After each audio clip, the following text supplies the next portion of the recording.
This is the Reluctant Leader podcast, created because, through no fault of your own, you've become one. I'm your host, Mark Terrell, and I know how it feels when you're getting ground down by people issues, constantly firefighting and wondering how on earth you ended up here. In each episode, I invite a guest to discuss a topic and give you 3, sometimes more, top tips that will help you in your leadership role. They are experts in the field, and you'll find out why they do what they do and what took them down that path. For more resources to help you on your leadership journey, check out thereluctantleader.academy, where you'll find details of how to join the Reluctant Leader Success Path. So let's see who's in the hot seat this week. Today I'm talking to Liam McKelvie. Liam is a quad amputee who believes that everybody can achieve their goals and ambitions irrespective of how many limbs they have. After contracting meningitis as a young child, he has had to adapt and overcome challenges in order to live his everyday life. His experiences have helped him craft an attitude of positivity, self-belief and resilience, and he is now looking to spread this to others. By embracing certain mindsets, Liam is overcoming seemingly impossible challenges and believes that these attitudes can be embraced by anybody. I hope you enjoy this chat we had about mindset, and I will catch you on the other side.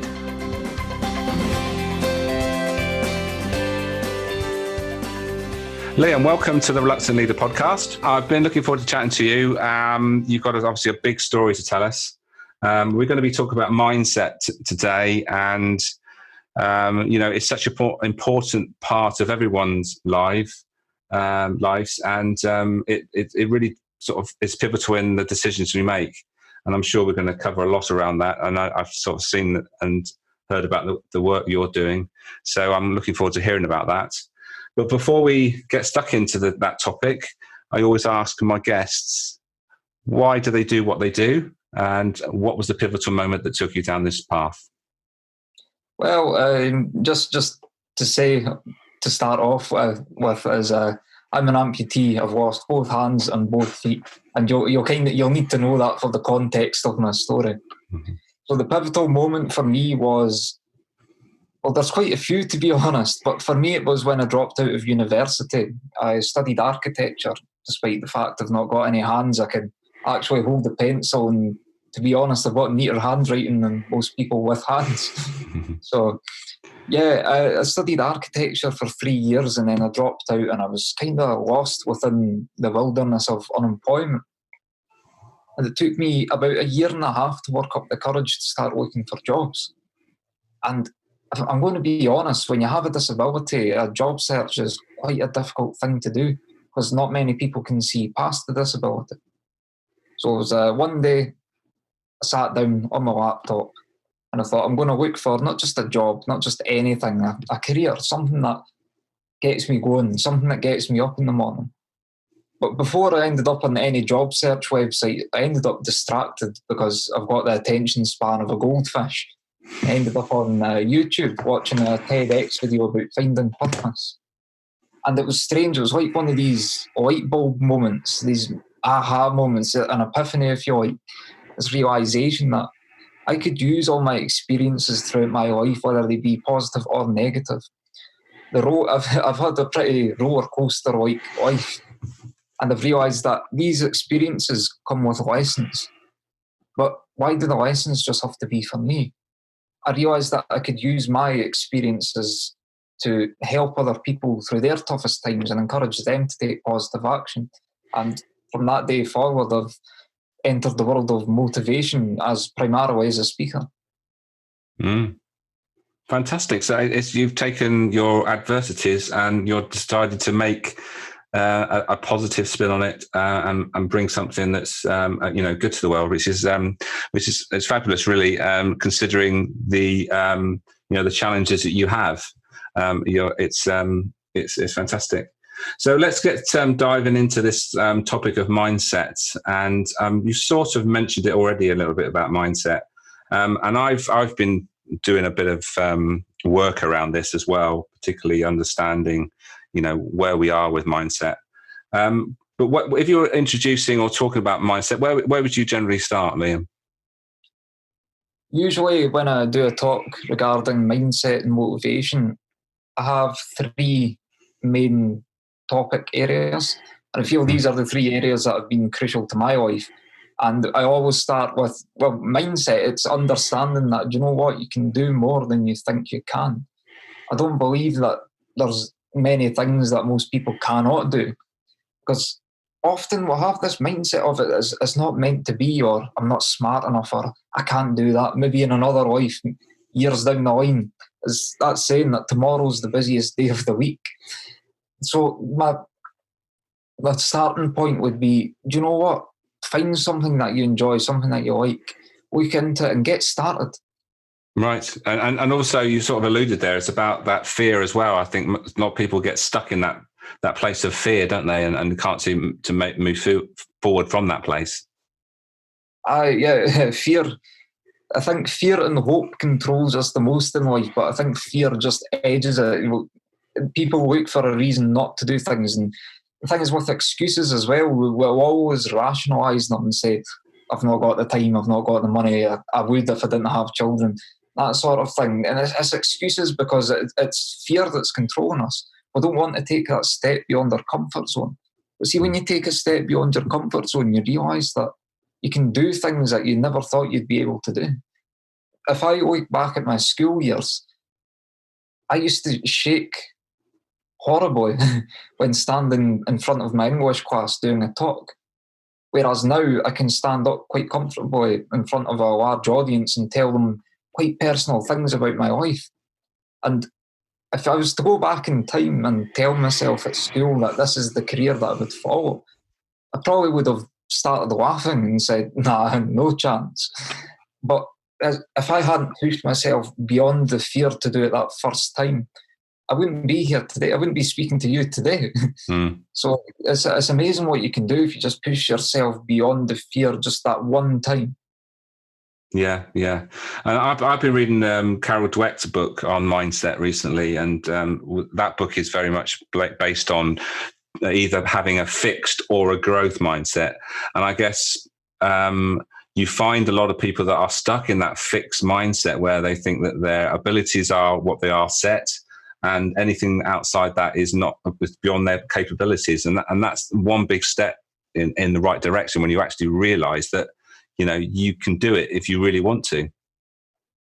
Yeah, it's I like to see my life as like a book or a film even.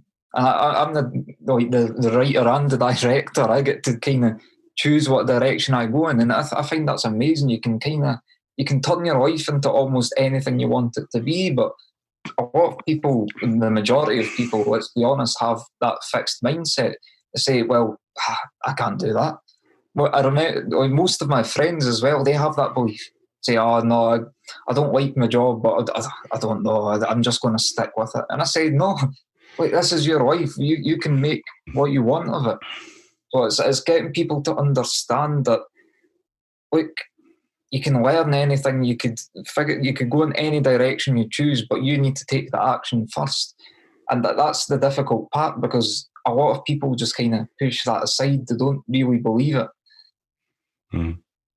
It's like valuing the process as long as well as the result, isn't it? I think a lot of people fixate about, if I do this, then I have to get this result. But sometimes you start things and, where you end up isn't exactly where you started off, but actually the thing that's important is actually starting in that direction and see where it takes you. A lot of people are like frozen in in their own sort of space, aren't they? Yeah, it's so for example, even when I got into the speaking thing, I thought it would be, I don't want to say easier, but I didn't think it would be quite as slow as it was to start off with.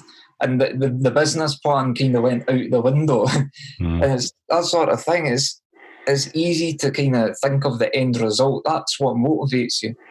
But we need to, as you said, enjoy the journey in itself. This is our story. Life's not about the end. It's about the entire thing from start to finish.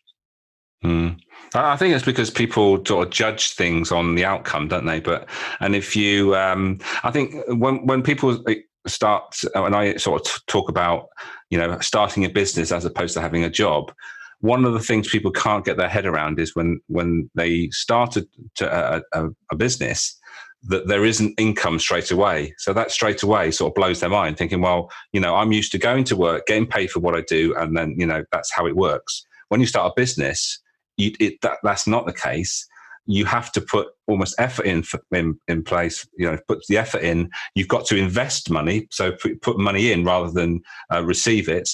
And that big change in the way you look at how you are investing in your future is a big thing, isn't it? I'm sure when you started, down this route, you must have realized that, you have to put a lot of effort in until you start getting that income and make it into actual business.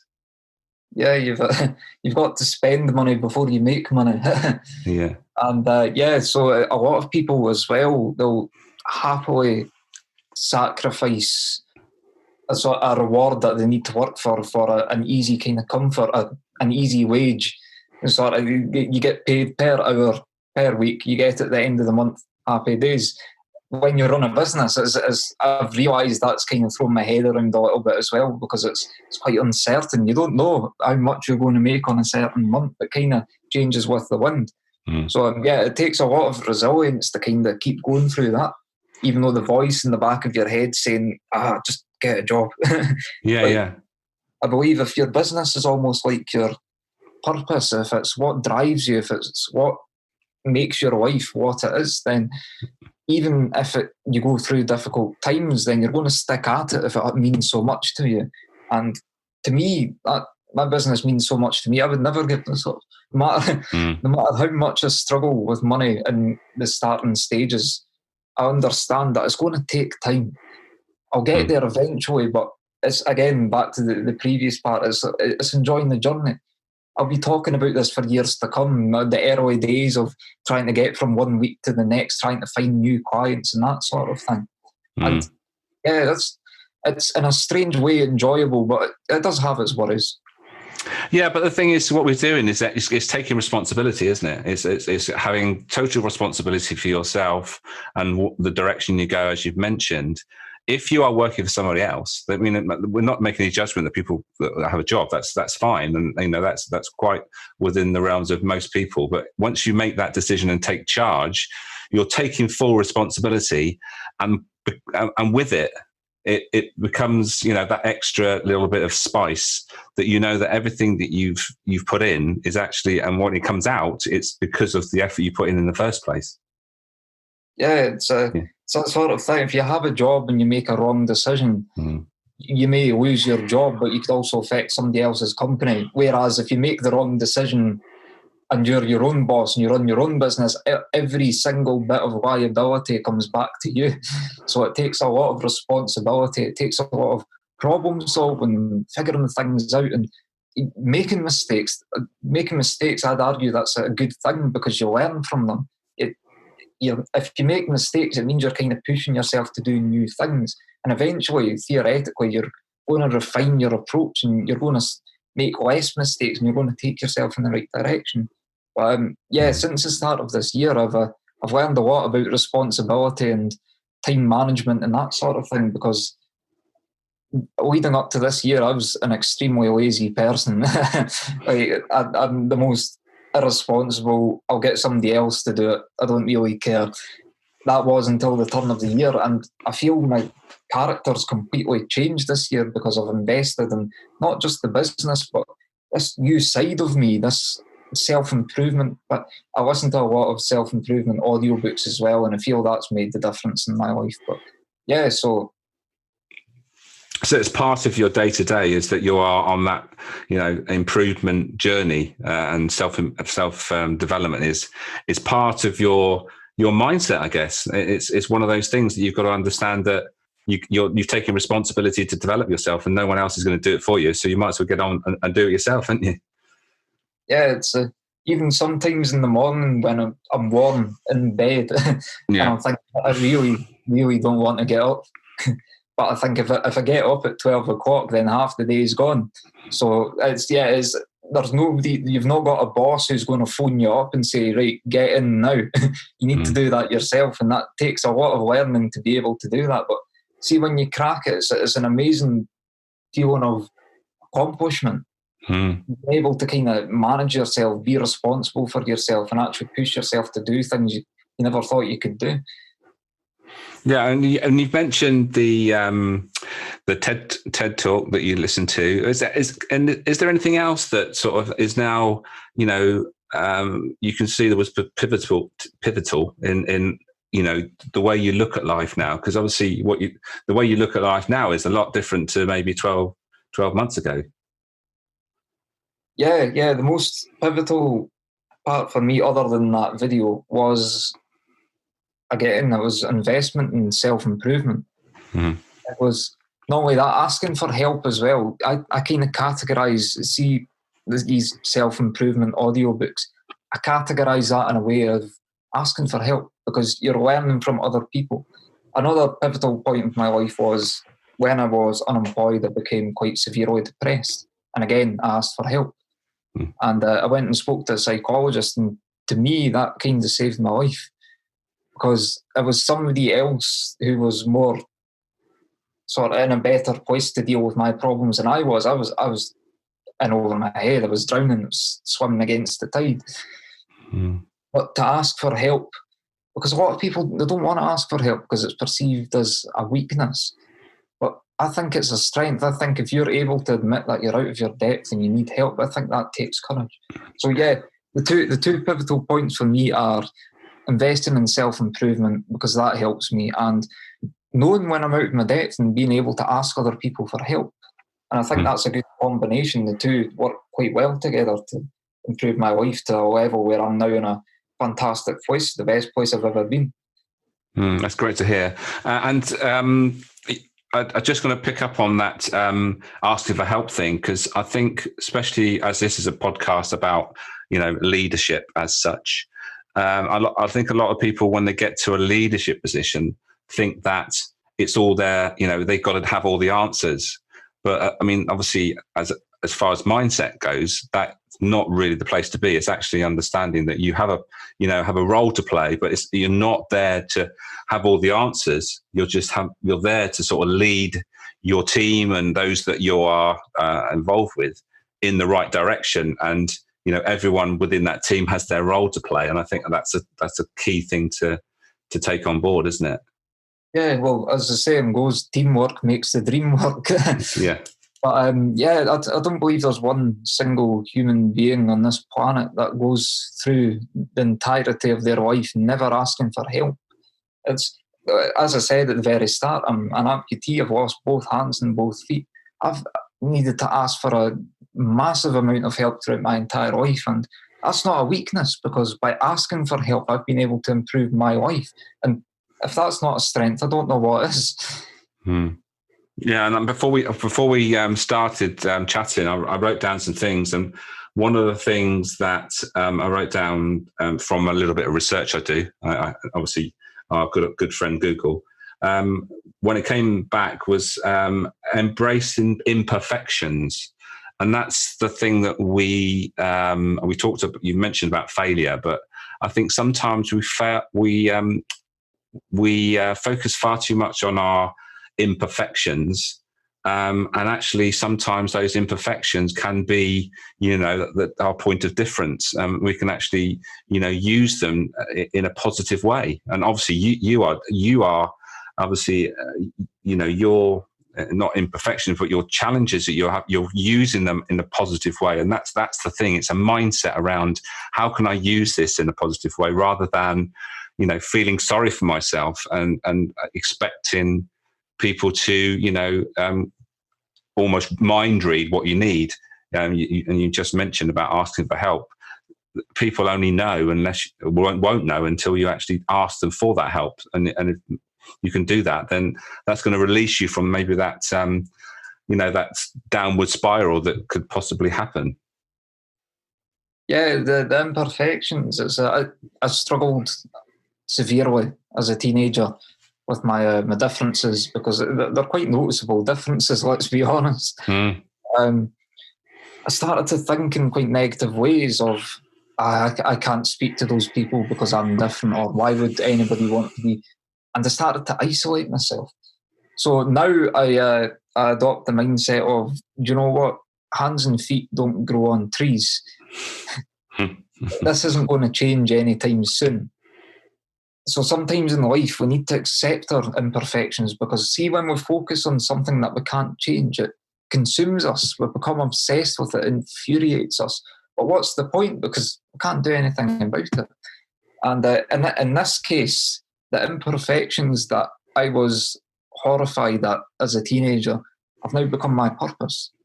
Again, I wouldn't be speaking to you today. I wouldn't be following this career. I wouldn't be trying to make a positive impact on the world if it wasn't for these imperfections. So in a way, they're no longer imperfections. Well, they never were.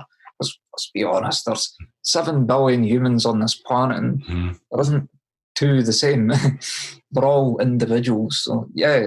And asking for help as well was, I, as a teenager, when I isolated myself, I didn't ask for any help. To be honest, I was feeling quite miserable, but I thought every Scotsman was miserable, so I just kind of held it back. And I locked myself away in my bedroom as a teenager, which isn't that abnormal a thing to do, so nobody really noticed. And yeah, I isolated myself, and that kind of made my mind spiral out of control. So yeah, it wasn't until I asked for help that things started going in the right direction, because I was way out of my depth. So so that's my take on that. Yeah, it's good to hear that you're in that sort of mindset. I've written something else down here. It says what mindset is the mental inclination or disposition, and it's actually what you decide on how you take that, and what is your disposition. And what you've already said, you've made a decision around that you are going to be that positive influence. But it's so easy not to take that route, isn't it? Yeah, it's difficult, because negative mindset kind of breeds negative mindset in the same way a positive mindset will breed an even more positive mindset. It feeds on each other. So see, when you're trapped in a negative mindset, it's 9 times out of 10 only going to get worse unless you forcefully break from that cycle. So yeah, it's quite a difficult thing. And I think I've been reading some stuff, as I mentioned, and one of the things I think we've all got to realise is that our brains it's not set. We have if we challenge ourselves and we do things, our brain is very adaptable, and it has I think what they call plasticity, and it's one of those words I struggle to say, but it's basically saying that it's something that will evolve with you if you allow it to. And sometimes if we don't allow it to, then all we do is we get stuck and almost probably go in the wrong direction, when the opportunity we have, if we grasp it and use it, can be immense. Yeah, it's the brain's an organ, isn't it? Mm-hmm. Yeah, but to be honest, it's like a muscle. You need to kind of train it. You need to kind of push it to do more things and kind of keep up with it. And yeah, it's the most complex organ on this planet. There's no other animal with our capabilities. Yet most of us just kind of push that aside. We don't realise that. I believe that we can learn almost anything if we put the effort in. We're all capable of doing amazing things, but you first need to realise that you are truly capable of doing it. I don't really believe in modesty. I believe that if you can do something, you should big it up, you should chase it, you should take pride in it. And I believe that's what we're all capable of doing. So my purpose is to kind of help people understand that, you know what, we've all got very similar minds. We all have difficulties, we all have strengths and weaknesses, and we've got to start playing to our strengths and even finding new strengths. And it's like when we're kids, a lot of people carry that with them from the criticisms they might have got from whoever. It might have been people at school, it might have been teachers, who knows. But sometimes those things get just stuck in our system, and when going back to the fixed and growth mindset, sometimes you just need to find a way of shaking that off. And there's lots of help out there now, isn't there, that you can actually understand how that can affect you and understand how you can get sort of use some certain techniques to actually shed those poor thoughts, really, that are sort of holding you back from your decision making. Yeah, there's a lot of talk about mental health these days, which is good, because in the past I'm not saying the stigma has completely disappeared. However, we're in a better place now, better than it's ever been. We're starting to open up and talk about it. So yeah, there's different ways of getting help, finding help, asking for help. And even when you bring it up to friends and family nowadays, it's different as to how it would have been maybe 20 or 30 years ago. So we're definitely improving that way. Yeah, I think as the message gets out more and more, and there's some great books, as we mentioned, Carol Dweck's book, but there's also an interesting one that I've again been rereading. Actually, is Black Box Thinking. In that, you talk about when we make decisions and what holds us back. Sometimes it's actually our thoughts about other people, especially when you're in a hierarchical sort of setup where you don't think it's your place to make a decision. But actually, if you actually are always in that growth mindset and thinking that, I'm here to make a difference, it doesn't matter where you are in the pecking order. You just do what you think is right. And that's the message, is to, if you've got something inside you that is actually thinking, well, actually, I don't agree with that, and I think that, that's not the right thing to do, or I need to step in. It's actually making sure that if there is that inkling, is to take that step and not to talk yourself out of it and do something like you're doing. Yeah, it's like imposter syndrome. So, for example, there was one time I was standing on the stage, and I think I got about halfway through the talk, and then I just had this random thought of, do I know what I'm talking about? Is this my place to say this? Should I maybe just step it back a little bit? And a lot of people have these thoughts. They don't really want to speak up because they think, well, what if I get shot down? What if somebody doesn't like me because I say that? What if I'm proved wrong? What if all these what if, all these anxious thoughts feeding on themselves in their head, which holds people back from really saying things or taking positive action in their life.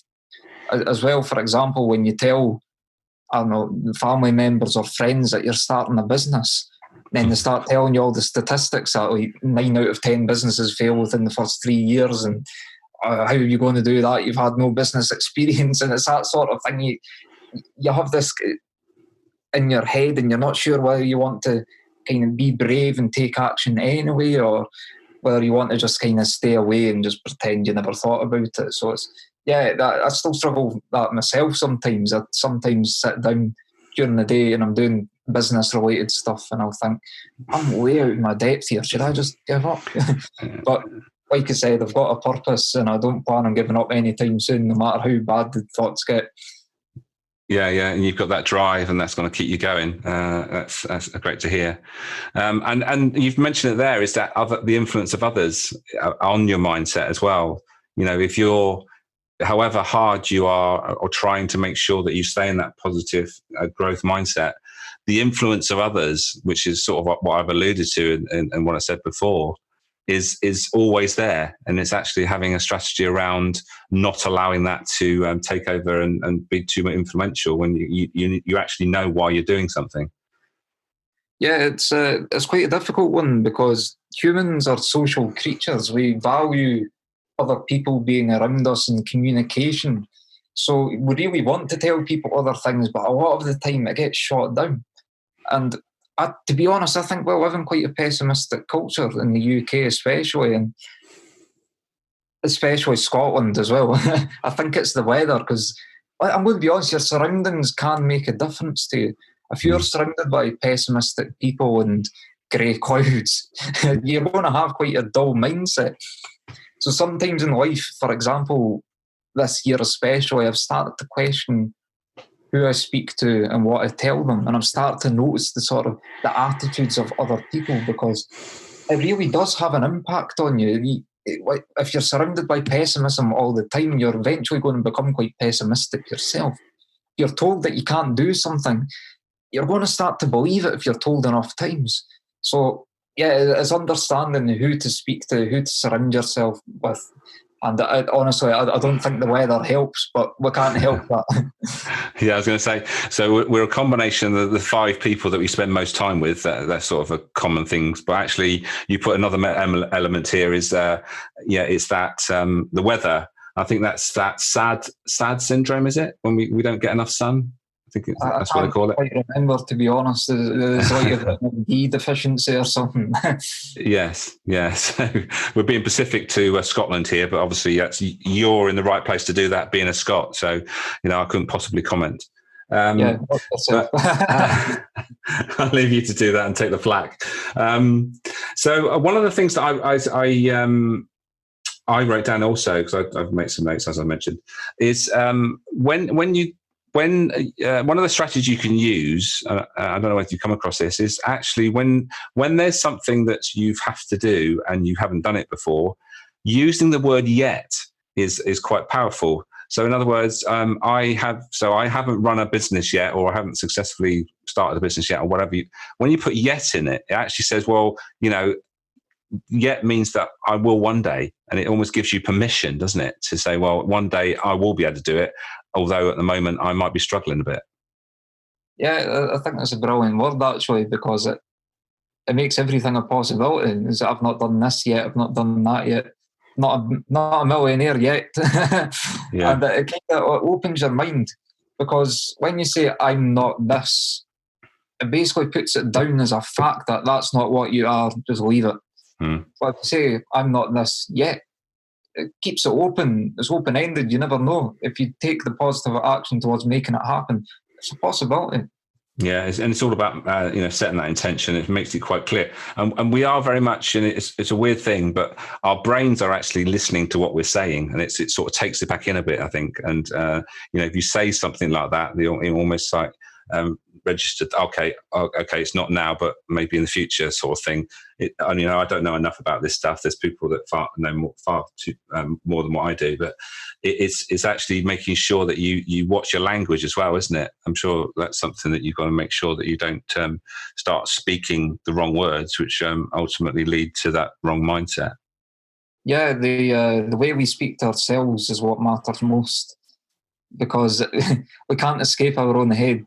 It's the company we keep 24 hours a day. Even when we're asleep, our head's still communicating with us. So if we're continually reinforcing negative thoughts, saying, not good enough, can't do that, don't even bother, if that's all you listen to day in, day out, you're going to believe it. It's your own head. Why would you distrust yourself? So yeah, it's extremely important. And that's one of the differences in my life as well, is especially when I was depressed, I was thinking thoughts such as pathetic, not good enough. It's just, you're not going to achieve anything. Whereas now it's more of a mindset of, I'm in the right direction, I'm not perfect, but who is?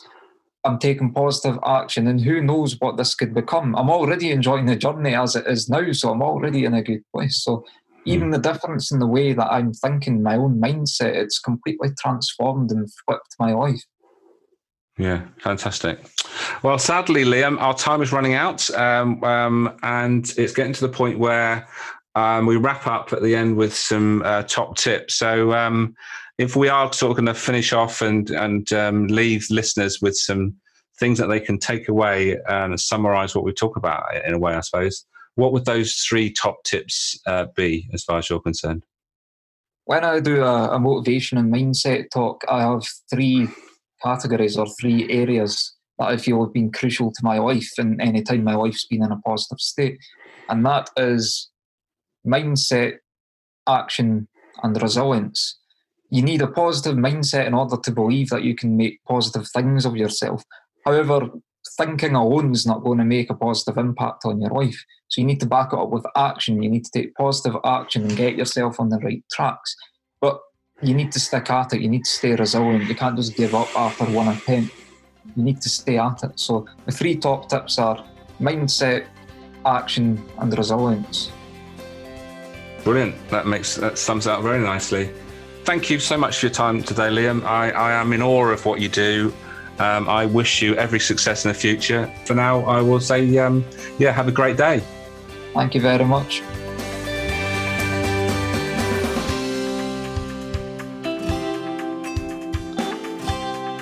Thank you for listening. Don't forget to check out thereluctantleader.academy. And if you get a chance, please leave a review on whichever platform you have been listening. And also share the love by sharing the episode with someone who would benefit. Leadership is a choice. If you have the right mindset, know the process to follow and the key skills to use at each point in the process, you have everything you need to leave a lasting legacy. Don't forget to put into action anything that has struck a chord in this episode. And until next time, be the best you can be.